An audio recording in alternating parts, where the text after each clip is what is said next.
Alright, third time's the charm. Thing keeps screwing up on me.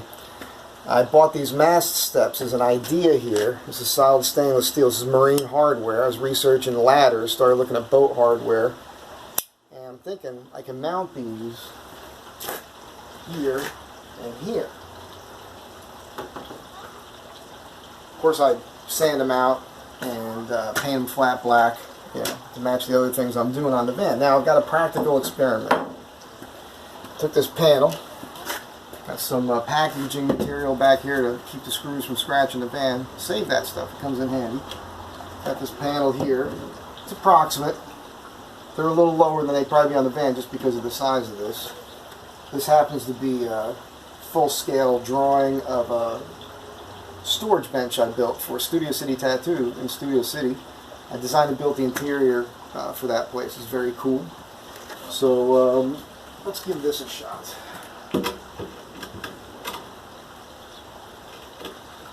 Got where it would be.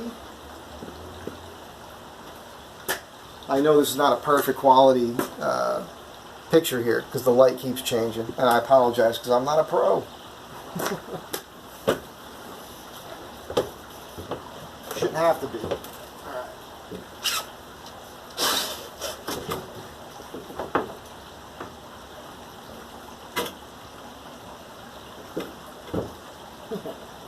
Alright. I don't see why that won't work.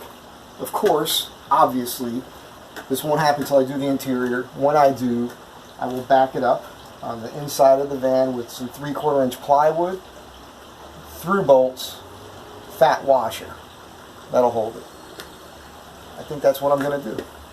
While I'm here, figured I would just tell you this quick story about how I ended up getting into vans anyhow. I had an uncle who was very cool. He was a fireman, good looking guy, boxer. Taught me how to box when I was a kid. I think I was 10, 11 years old. He started coming around just beating the crap out of me. Best thing he ever taught me is how to take a punch. Come here, kid. Bam! Well, bam! And beat the hell out of me. I thank him for it every day. So, anyhow, he had a cool van. He had a Chevy van, 70s. He had painted it charcoal gray, Kragers, lined the interior with indoor-outdoor carpet, speakers in the rear doors. He'd open the back doors at a softball game. We'd have music blowing. It was awesome. And then he bought one of the first Astro vans. And then I had a van, like a late 80s Chevy 10 that was a lemon, back in the early 90s. And then, but I always noticed Astro vans. I always thought they were kind of neat. I always saw workmen using them. I always thought, can you get a 4x8 sheet of plywood in there? I don't know. And then a few years ago, I was home for a wedding, and these people gave me a deposit to do a project for them. Island top. It's going to be finished. It's going to be 5 feet by 8 feet, like maple, 2¼ inch thick maple. So I came back to LA, made the parts, bought an 05 two-wheel drive cargo van, and while on the drive out there, I was looking at Astro vans on Instagram, and that's when I discovered they make an all-wheel drive version. I had no idea. They had an all-wheel drive version of the Astro van. I felt pretty stupid, because obviously that's what I would have preferred. But then the universe stepped in, because I came home. About 6 months later, I was gearing up for the Pearl Pass ride. Everybody rides from Crested Butte to Aspen on vintage bicycles, and I built this bike from like a 40s frame, and I put a suspension fork on it, 21 gears. It was a badass bike. Had that in my van. I was geared up to go, but I went on a bike ride with some fellas down at the beach here, parked at the Long Beach Marina. We'll never do that again. Came back from the ride and the van was stolen. Had some tools in there. It was a bummer. And I had another car at the time, which I sold and used that money to get this. And that's how I got this.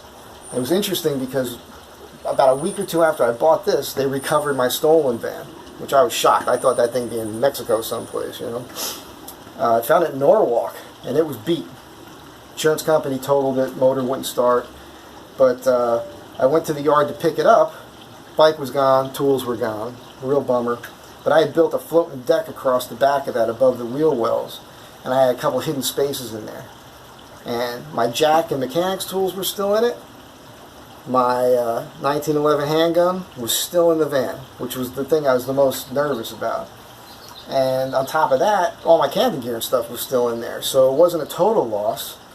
And then here a couple years go by, and last year I did a video on it on my YouTube channel, First Feel Good Story 2020, I think it's called. One of the guys I ride bikes with bought that bike, my bike that was in the van that got stolen, about 3 months after the van was stolen, for $85 on OfferUp, and you couldn't build that bike for $2 grand. So he gave it back to me last year. Pretty cool. Still lost the tools though. But that's how I ended up with the 04. This is what I think I'm going to be doing for a ladder. It's an idea. I bought 4 of these, so I may mount one on this. I got to double check. I'm pretty sure that when the slider's open, there's enough room on the back to put one on that side.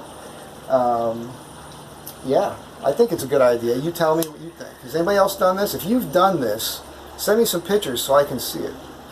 Have a good day. Don't forget about Astro Van Tribe. It's coming. I'm teasing you. I'm teasing you with the sticker and t-shirt idea, but it's coming, I promise.